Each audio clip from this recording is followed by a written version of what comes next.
Labadiena, kviečiame žiūrėti Ignalinos televizijos laidą. Šiandien matysite. Reikia ar nereikia parduoti žemę užsieniečiams? Muziejuje baigtas įgyvendinti projektas. Artėjant Velykoms vyko kiaušinių marginimo pamokėlė. Muzikos mokykloje vyko Respublikinis akordeonistų festivalis.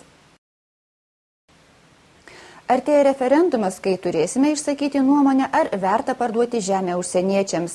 Ta tema kalbiname mūsų rajono gyventojus. Ketvirtadienį parlamentas pritarė Seimo nutarimui dėl privalomojo referendumo, kuriuo siūloma uždrausti užsieniečiams pirkti žemę Lietuvoje surengimo. Nutarta, kad tautos nuomonės apklausa bus rengiama birželio 29-ąją. Privalomajame referendume bus siūloma keisti 3 konstitucijos straipsnius, tai yra sumažinti reikalavimus referendumui surengti, sumažinti reikalingų parašų skaičių nuo 300 iki 100 tūkstančių ir uždrausti žemės pardavimą užsieniečiams ir juridiniams asmenims. Mes klausėme vietos ūkininkų, kokia jų nuomonė apie žemės pardavimą užsieniečiams. Artėja referendumas dėl žemės pardavimo užsieniečiams. Sakykite, ar eisite balsuoti? Taip, kai bus, tai žinoma eisim. O už ką balsuosite, jei nepaslaptis? Balsuosim prieš pardavimą. O kodėl nenorite parduoti žemės užsieniečiams? Gal dar ne laikas. Kai gausim pinigų tiek, kai gauna užsieniečiai išmokų viską, tai tada galima svarstyti apie pardavimą, o dabar faktiškai nevienodos sąlygas. Ir manote, kad pradėjus pardavinėti žemę užsieniečiams nukentėtų Lietuvos ūkininkai? Žinoma, todėl kad mesgi neturim. Jeigu mes turėtum tiek pinigų, kiek užsieniečiai, tai mes irgi daugiau nusipirktum, o kol kas neturim tokių galimybių. Artėja referendumas dėl žemės pardavimo užsieniečiams. Sakykit, ar eisite dalyvauti ir ar balsuosite? Taip, eisim, balsuosim. O už ką, jeigu nepaslaptis? Prieš pardavimą. O kodėl? Kaip, kodėl? Kai turėsime su užsieniu vienodas galimybės ūkininkauti, tada galėsime dalintis žemę. Dabar kol kas nelygia sąlygas ūkininkavimą. O jūsų nuomonė, kaip pasikeistų Lietuvos ūkininkų gyvenimas, jeigu būtų priimtas įstatymas ir vis tik būtų leista pardavinėti žemę užsieniečiams? Aš tikiuosi, kad nebus tas padaryta, tai taip, kad nemaščiau apie tai. Kadangi pašnekovai buvo lakoniški, paprašėme situaciją pakomentuoti Lietuvos ūkininkų sąjungos Ignalinos skyriaus pirmininkę Marijoną Lukaševičienę.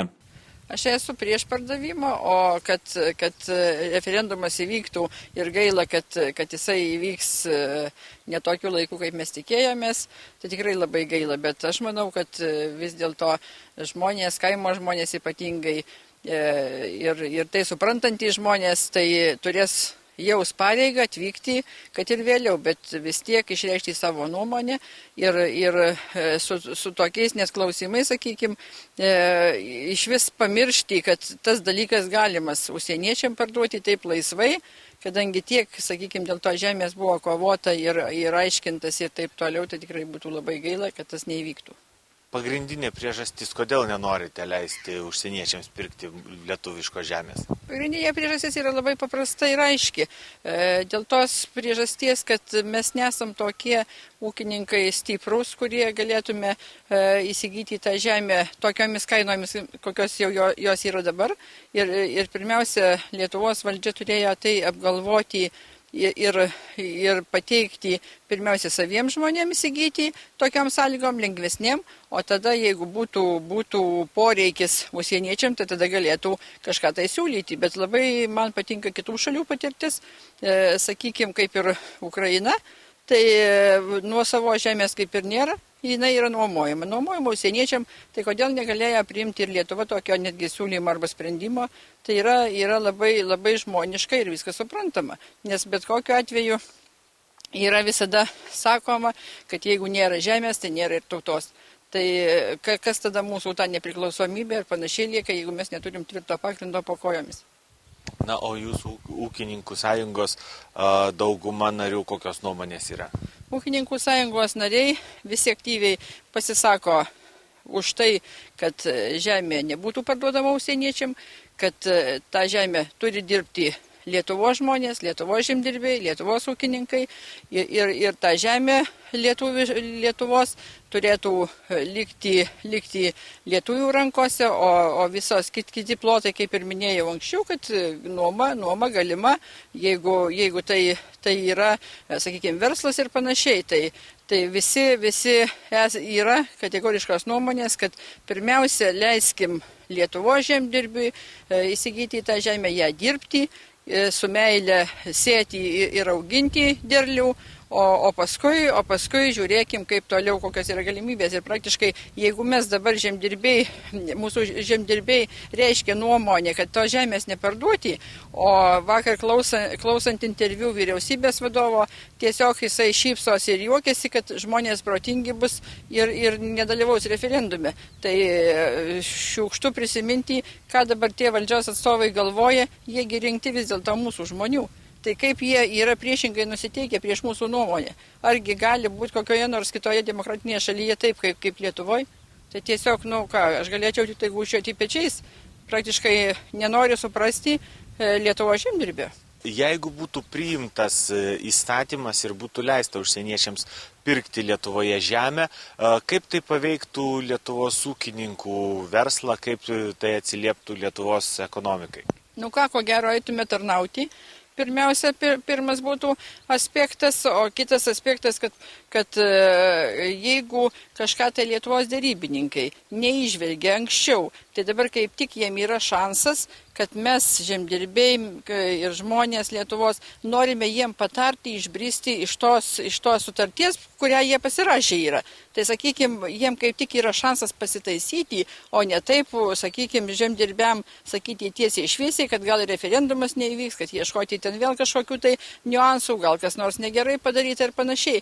Tai jie tai turėtų padėti įspręsti žmonėms, o ne ieškoti kitokių sprendimo būdų, kad jau čia jiem kaip ir netinkamas variantas ir kad to žemė reikalinga parduoti. O jeigu pirks tą žemę, sakykime, nebūkime naivūs labai ir galiu tai drąsiai sakyti, žemės yra įsigiję labai jau daug užsieniečių.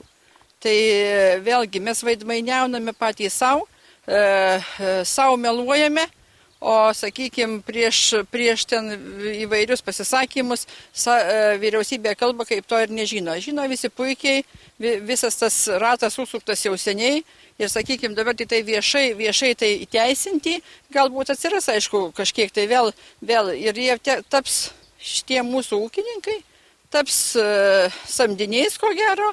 Nes vėlgi, kadangi mūsų sistema tokia finansinė yra, galimybės finansinės yra ūkininkų silpnesnės, tai jie bus, ko gero, tada eisim samdiniais, kaip anksčiau būdavo prie baudžiavos laikų, sugrįšim, ko gero. Tai tas laikotarpis, kurį nugyvenam, kaip jisai netenka prasmės. Iš tiesų ieškojome ir tokių, kurie pasisako už žemės pardavimą užsieniečiams, tačiau tarp ūkininkų tokių neradome. Greičiausiai taip yra todėl, kad savo žemę užsieniečiams brangiau nei Lietuvos ūkininkams yra pasiryžę parduoti tie, kurie jos nedirba. Balandžio 4 dieną Ignalinos krašto muziejuje buvo pristatyti įgyvendinto projekto Ignalinos krašto senosios žvejybos paslaptys rezultatai. Surengta viktorina ir padėkota visiems pagalbininkams. Praeitą savaitę Ignalinos krašto muziejuje pristatyta nauja ekspozicija – krašto etnografinės ir tradicinės žvejybos amatas. Įgyvendinus rajono žuvininkystės vietos veiklos grupės strategijos projektą buvo išleistas lankstinukas bei sukurtas interaktyvus maketas, kuriame vaizduojama Palūšė vasarą ir žiemą. Vasarą gražiajame Lūšio ežere plaukio valtys, burlentės, o žiemą žvejojama. Lūšiuose agurkais kvepiančios žuvelės tintos iš po ledo traukiamos nuo senų laikų žinomų rankiniu būdu, sukant taip vadinamą bobą. Šis archaiškas žvejybos būdas dabar kasmet pavasariop vėl prisimenamas. Maketo ekranuose taip pat galima pamatyti daugelio ežerų vaizdus, paskaityti informaciją apie juos, taip pat pasižiūrėti filmą apie stintų žvejybą. Pasirūpinta ir daiktiniais eksponatais.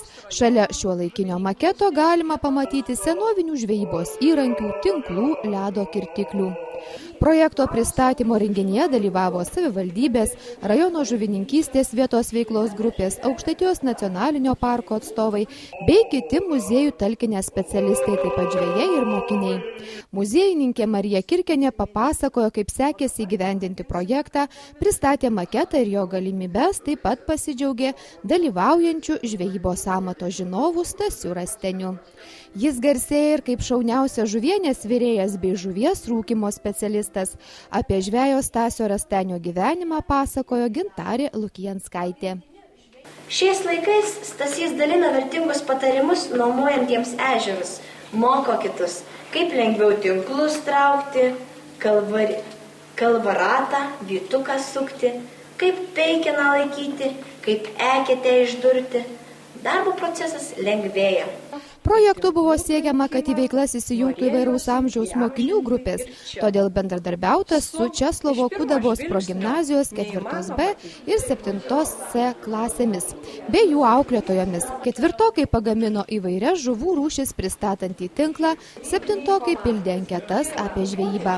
Mokiniai ir kiti dalyviai buvo pakviesti dalyvauti viktorinoje Atskleiskime žvejo paslaptis. Renginį papuošė Antano Jonušo ir Rimanto Klimo duetas, atlikęs lietuvių liaudies dainų.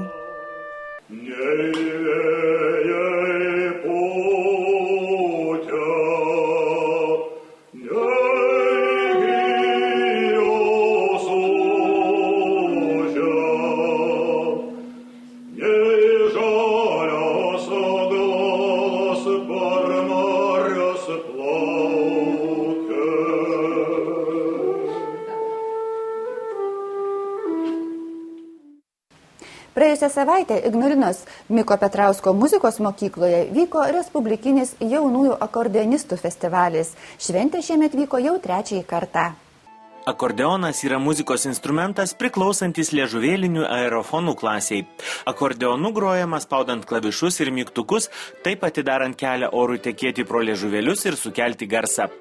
Groti akordeonu reikia turėti tam tikros fizinės jėgos, nes instrumentas yra gana sunkus.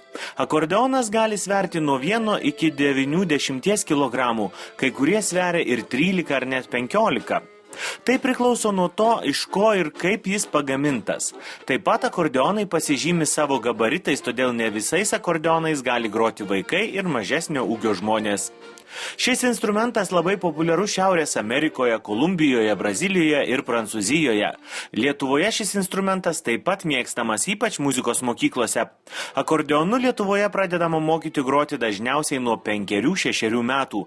Muzikos mokyklose naudojami 60-80 bosų akordeonai, o vyresnių klasių mokiniai groti mokosi ir 96-120 bosų akordeonais. Balandžio 4 Ignalinos Miko Petrausko muzikos mokykla sulaukė daugybės svečių iš įvairių Lietuvos miestų ir miestelių. Čia susirinko didžiulis būrys įvairaus amžiaus akordeonistų. Vidurdienį prasidėjusi šventė tęsėsi iki pat 16 valandos. Pirmiausia vyko teorinė praktinė paskaita apie akomponavimą akordeonu, vėliau vyko pamoka mokytojams. Šiuos užsiėmimus vedė Vytauto Didžiojo universiteto muzikos akademijos asistentas Povilas Velikės. Vėliau visi festivalio dalyviai apsilankė Ignalinos muziejuje, kur stebėjo filmą apie mūsų kraštą, o 14 valandą prasidėjo akordeonistų koncertas. Plačiau apie šį festivalį mums pasakojo Miko Petrausko muzikos mokyklos direktorė Birutė Paukštienė. Festivalis jau 3, 2 iš jų tarptautiniai, šis respublikinis, kadangi dėl tam tikrų priežasčių objektyvių negalėjo atvykti iš Naujanės muzikos mokyklos Latvijos Respublikos kolektyvas. O idėja gimė labai paprastai ir natūraliai, kadangi mes pasitarėm su akordeono skyriaus mokytojomis, tai buvo senokai, 2009 metais, kad reikėtų puoselėti ir propaguoti akordeono meną Ignalinoje ir tiek Rytų Aukštaitijoje. Ir mes taip jau žiūrim, kad tai pasiteisino, kadangi labai gausiai dalyvauja mokyklų. Pirmajame, tai buvo 2009 metais, renginyje dalyvavo 11 muzikos ir meno mokyklų iš Lietuvos bei Latvijos, o 2012 15 net. Šiemet, atvyko tik 12. Vėlgi kelios mokyklos neatvyko tik dėl to, kad sutapo tuo metu renginiai keli. mūsų ir jų. Šiame festivalyje dalyvavo apie 80 muzikantų iš Dusetų, Pasvalio, Zarasų, Vilniaus, Švenčionių, Švenčionėlių, Kupiškio, Naujosios Vilnios, Panevėžio, Pabradės ir žinoma iš Ignalinos. Festivalis baigėsi bendru visų dalyvių pasirodymu, o jų būta tiek daug, kad sunkiai tilpo visi mažoje muzikos mokyklos salėje. Tad belieka tikėtis, jog kitas festivalis bus plačiau išreklamuotas ir vyks didesnėse patalpose.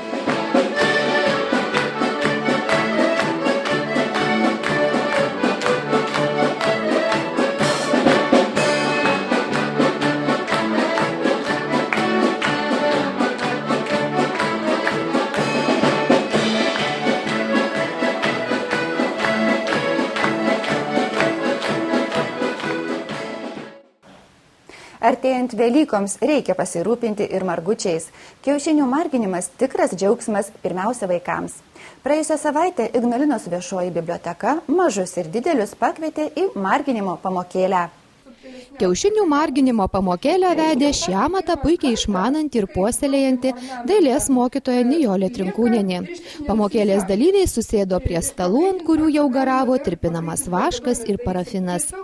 Paprastai vašku ornamentuojami jau virtinė dažyti kiaušiniai, tačiau šiuokart buvo pasiūlyta juos padaryti orinius, švirkštu išpūsti baltymą ir trynį.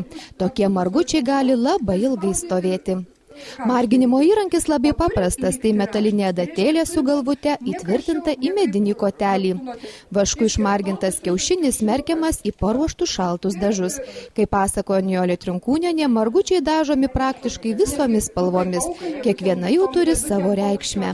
Čia jau galima būtų kalbėti ir apie pačios spalvos simboliką. Saulė, geltonas tai saulė, šviesa, žalia su augalyje susijęs su augmenyje, juoda tai žemė, ruda žemė irgi tos spalvos. Na, sakykime, dar dėl marginimo, dėl raštų. Tai, kaip sakiau, paukščio pėdutės, gali būti saulytės, va čia ir rodo betekanti, besileidžianti saulė, dabar kvadratas, jis daug kur yra tas kvadratas. Tai irgi stabilumo ženklas. Tai, na, 4 metų laikai, ruduo, pavasaris, vasara, žiema, 4 amžiaus tarpsniai, na, labai daug tų, 4 pasaulio šalys, labai daug kur, reiškia, visur ir margutyje, ir kryždirbystė, ir kalvystė, ir sakykime, na, labai daug kur simboliai tie patys. Ateina iki margučių. Greitai ir lengvai valgyti skirti kiaušiniai nudažomi specialiais valgomaisiais arba augaliniais dažais, svogūnų lukštais, visada žaliuojančiais iš po sniego, parautais bruknių lapais, žolių stiebeliais, samanomis šienu. Dar minėtas Žemaitijoje buvęs populiarus dažymo būdas alksnio arba juodalksnio žievės bei surūdijusių gelžgalių nuovirę. Mokytoja papasakojo, kaip galima padaryti kelių spalvų kiaušinį. Galų gale merkta į raudoną spalvą, bet kadangi jau čia prisispalvinė buvo, tai nėra tokia labai aiški raudona spalva. Bet matom, margutis jau tikras margutis pasidaro kiek? 1 spalva, 2, 3, 4 spalvos. Reiškia, 3 kartus merktas į dažus, 4 spalva paties kiaušinio. Pasakodama apie skutinėjimo meną, Nijolė Trinkūnienė pristatė knygą Marcelijaus margučiai. Mažai kam žinoma, kad poetas Marcelijus Martinaitis buvęs entuziastingas margučių skutinėtojas, tai daręs daugiau nei 40 metų. Prisimintas ir buvęs garsus margučių žinovas Palūšėje gyvenęs Feliksas Sirevičius, jis daug metų savo gebėjimais dosniai dalijosi su visais, kas tik norėdavo gražiai išmokti marginti kiaušinius. Dabar šią misiją tarsi perėmė dailininkė Nijolė Trinkūnienė. Balandžio 10 dieną Ignalinos rajone viešėjo akcijos Metų knyga 2012 laimėtojas, rašytojas, dramaturgas, aktorius Alvydas Šlepikas. Susitikimai vyko Dūkšto ir Ignalinos bibliotekose. Labai paprastas, nuoširdus, be galo kalbus ir mėgstantis pašmaikštauti. Taip galima būtų apibūdinti menininką Alvydą Šlepiką. Jo klausytis buvo tikrai įdomu ir linksma. Renginį vedė Irena Šaltienė. Jūsų gyvenime buvo ir tekintojo darbas? Buvo. Ir frezuotojo darbas? Ne. Frezuotojo. Šaltkalvio. Šaltkalvio. Aš nepasiprantu. Nu kaip, vizuotojas, tai Moteris, nu Dieve mano. O pasakojo svečias apie viską – vaikystę, mokyklą, tarnavimą tarybinėje armijoje, darbą gamykloje, stojimą į muzikos akademiją, aktoriaus duoną, sutiktus įdomius žmonės bei rašymą. Taip pat skaitė savo eiles. Baletas baigtas, baigsiasi lietus. Rūbus kaip oda, lėšis balerinos, suklyks suknelės glėbyje uždus ir žengs per galvas giljotinos liepsnos klevai, langai išduš krauju, paplūs teatrai, žengs dangun senutės ir mano tėvas kostiumu nauju. Raudos vergai ant viešpatės įsiūtė. Dabar žinau, tik kapas ir beje. Pastaruoju metu aktorius žinomas kaip populiarių serialų kūrėjas, o didžiąją rašytojo sėkmę jam pelnė romanas Mano vardas Marytė, tapęs geriausia 2012 metų knyga. Autorius palietė skaudžią temą ir pažvelgė į baltą istorijos dėmę, karo suluošintų kitos barikadų pusės žmonių likimus. Po antrojo pasaulinio karo rytprūsių vokietė siuntė savo vaikus anapus Nemuno, kur šie dirbo pas Lietuvos ūkininkus, elgetavo ir maistą nešė savo badaujančioms šeimoms. Tai knyga apie meilę ir užuojautą, apie atmintį, sako autorius. Romanas taip pat pelnė Jono Marcinkevičiaus literatūrinę ir Lietuvos rašytojų sąjungos premijas. Kaip sakė Irena Šaltienė, šią knygą perskaitė ir visi Ignalinos skaitytojų klubo nariai. Bei vieningai išrinko geriausiai iš pasiūlytųjų tapti metų knyga.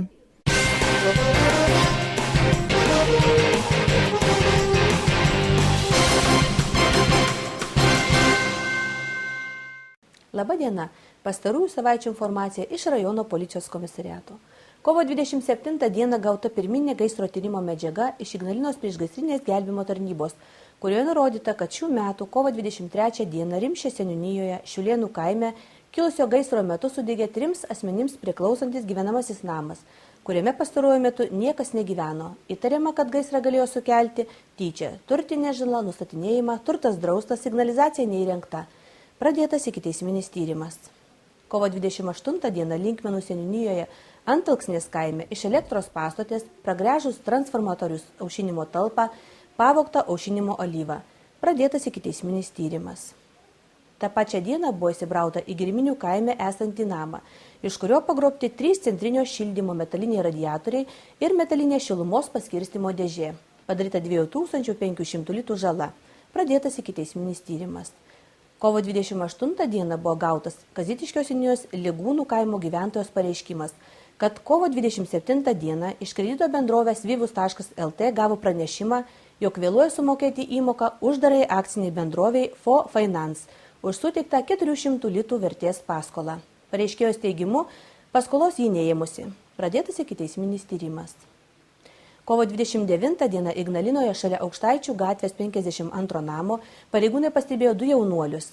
Kilus įtarimui, kad jie gali būti apsvaigę nuo psichotropinių ar narkotinių medžiagų, minėti asmenys buvo pristatyti į policijos komisariatą. Atlikus asmenų apžiūrą 20-mečio Ignaliniečio kelnių kišenėje buvo rastas maišelis su žalios spalvos augalinė medžiaga, kaip įtariama kanapėmis. Pradėtas ikiteisminis tyrimas, o įtariamajam pareikšti įtarimai dėl neteisėto disponavimo narkotinėmis ar psichotropinėmis medžiagomis. Kovo 30 dieną buvo gautas Tverečiaus seniūnijos Andrėjaukos kaimo gyventojos pranešimas, kad jos sugyventinis įvykusio konflikto metu trenkė pareiškėjai dešinės rankos kumščių į veidą, o pargriuvusiai ant grindų spyrė ne mažiau kaip 4 kartus į nugarą, taip sukeldamas pareiškėjai fizinį skausmą. Pradėtas ikiteisminis tyrimas.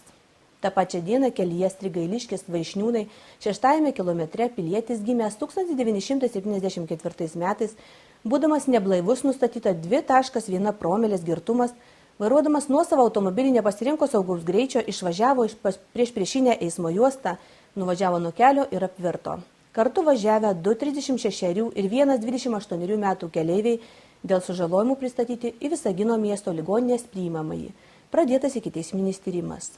Kovo 24 dieną Linkmenų seniūnijos Stripeikių kaime į uždarą akcinį bendrovę Melexas priklausančio automobilio Volkswagen Golf variklio tepalą buvo pripilta cukraus. Dėl to buvo sugadintas variklis. Bendrovė padaryta 1100 litrų žala. Pradėtas ikiteisminis tyrimas. Kovo 31 dieną gautas pranešimas, kad Naujojo Daugeliškio kaime, važiuojant link Grybėnų, įvyko eismo įvykis, yra sužeistų žmonių. Nuvykus nustatyta, kad 19-metis Kazitiškio seniūnijos Naujasalio kaimo gyventojas, vairuodamas automobilį Audi 80, nepasirinko saugaus greičio, nesuvaldė automobilio, nuvažiavo nuo kelio ir vertėsi. Eismo įvykio metu nukentėjo nepilnametė keleivė, kuri po medikų apžiūros išleista gydytis į namus. Vairuotojui surašytas protokolas. Dabar linksmesnės naujienos. Balandžio 4 Ignalinoje Švenčionių gatvėje įrengtoje vairavimo aikštelėje vyko praktinio vairavimo varžybos skirtos saugaus eismo dienai paminėti. Jas organizavo Ignalinos rajono policijos komisariato pareigūnai kartu su uždarąja akcinė bendrove, Ginto vairavimo mokykla, valstybės įmonės Utenos regiono keliai, Ignalinos kelių tarnyba ir Ignalinos gimnazija. Varžybose dalyvavo Ignalinos ir Didžiasalio ryto gimnazijų moksleiviai, Lietuvos edukologijos universiteto studentai ir Ginto vairavimo mokyklos darbuotojai. Dalyviai turėjo mikliai ir taisyklingai atlikti užduotis ir saugiai pasiekti finišą. Vairuotojų rungtyje pirmąją vietą iškovojo Edgaras Katišovas iš Ignalinos gimnazijos. Antrosios vietos nugalėtojų tapo Tadas Malinauskas iš Lietuvos edukologijos universiteto, o trečioji vieta atiteko Aironui Markovičiui besimokančiam Ignalinos gimnazijoje. Varžybų dalyviai buvo apdovanoti Ignalinos rajono policijos komisariato viršininko pasirašytais diplomais ir padėkomis, uždarosios akcinės bendrovės Ginto vairavimo mokykla, Ignalinos gimnazijos ir valstybinės įmonės Utenos regiono keliai Ignalinos kelių tarnybos įsteigtais prizais. Taip pat balandžio 4 Ignalinos rajone viešėjo policijos bičiulis Amsis. Jis kartu su rajono policijos komisariato pareigūnais ir Ignalinos kelių tarnybos viršininku Vaiduoliu Taraškevičiumi aplankė daugelį rajono švietimo įstaigų. Amsis dovanojo vaikams saldumynų su savo atvaizdu ir kvietė apsilankyti saugaus eismo klasėje įrengtoje Utenos apskrities vyriausiame policijos komisariate. Policijos bičiulio Amsio tikslas buvo pasižiūrėti, ar ryte skubantys Ignalinos Šaltinėlio mokyklą tėveliai rūpinasi savo vaikų saugumu automobilyje. Ar veždami vaikus prisega juos saugos diržais, ar naudoja specialiasias kėdutes, kurios yra pritaikytos vaikams vežti. Policijos pareigūnai pastebėję kelių eismo taisyklių pažeidimus tą dieną netaikė nuobaudų, tačiau dar kartą priminė ir ragino tėvelius laikytis kelių eismo taisyklių, o kelių tarnybos viršininkas Vaiduolis Taraškevičius padovanojo visiems būsimiems pirmokams knygutes su svarbiausiomis saugaus eismo kelyje taisyklėmis. Akcijos metu pastebėta, kad daugelį automobilių yra įrengtos specialios kėdutės vaikams vežti ir naudojamos pagal paskirtį. Keletas tėvelių vaikus atvežė sėdinčius ant galinės automobilio sėdynės neprisegtų saugos diržais, o kai kuriuose automobiliuose kėdutės tarnavo kaip daiktadėžės. Kelių eismo taisyklės nurodo, kad važiuojant transporto priemonę su įrengtais saugos diržais būtina juos užsisegti. Saugos diržas privalo būti užsegtas juosiant jį per petį ir per juosmenį arba kaip numatė transporto priemonės gamintojas. Jaunesnius negu 3 metų arba žemesnius nei 1,35 cm ūgio vaikus lengvuoju ar krovininiu automobiliu leidžiama vežti tik specialiuose jų ūgiui ir svoriui pritaikytose atitinkamos grupės sėdynėse arba kėdutėse. Saugos kėdutėje vaikas privalo būti vežamas kiekvienos kelionės metu nepriklausomai nuo jos trukmės. Saugos diržas privalo būti užsegtas juosiant jį per petį ir per juosmenį arba kaip numatė transporto priemonės gamintojas. Jaunesnius negu 3 metų arba žemesnius nei 135 cm ūgio vaikus lengvuoju ar krovininiu automobiliu leidžiama vežti tik specialiuose jų ūgiui ir svoriui pritaikytose atitinkamos grupės sėdynėse ar kėdutėse. Saugos kėdutėje vaikas privalo būti vežamas kiekvienos kelionės metu nepriklausomai nuo jos trukmės. Jei suaugusiems skirtų saugos diržu užsegus vaiką, diržas juosia ne vaiko petį, o kaklą, turėtumėte naudoti kėdutę paaukštinimą. Mėly tėveliai, jūs privalote ne tik saugiai vairuoti, bet ir turite pasirūpinti savo vaiko saugumu automobilyje. Balandžio 8 dieną Ignalinos rajono policijos komisariato viršininkas Dainius Šidlauskas kartu su viešosios policijos skyriaus prevencijos poskyrio pareigūnais ir apylinkės inspektorė lankėsi Dysnos kaimo bibliotekoje, kur susitiko su Dysnos, Navikų ir Vosiūnų kaimo bendruomenė. Policijos pareigūnai priminė, kad būtų budrus ir nepakliūtų į sukčių, artėjant euro įvedimui siūlančių pinigus pakeisti palankių kursų pinklės, ragino būti budriems bankomatuose išgryninant pinigus, taip pat kitus sukčiavimo atvejus. Priminta, kaip apsaugoti savo turtą, kokių priemonių gali ir turi imtis patys bendruomenės nariai, kad sumažėtų vagysčių. Dysnos kaimo gyventojai susibūrė į naują saugios kaiminystės grupę, o susibūrė kaimynai gali didžiuotis, jog juos vienyje ne tik geri bendri darbai, bet ir bendras tikslas – kovoti su nusikalstamumu ir teisės pažeidimais. Saugant vienas kito turtą, nes policija negali būti visur, o kaimynas yra netoliese ir paprastai nemažai pastebi ir žino, kas vyksta gyvenamojoje aplinkoje. Tiek informacijos šį kartą, likite sveiki.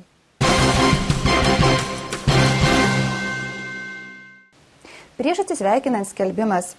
Balandžio 21 dieną 13 val. Ignalinos kultūros ir sporto centre vyks Velykinė liaudiškų kapelų ir šokėjų šventė.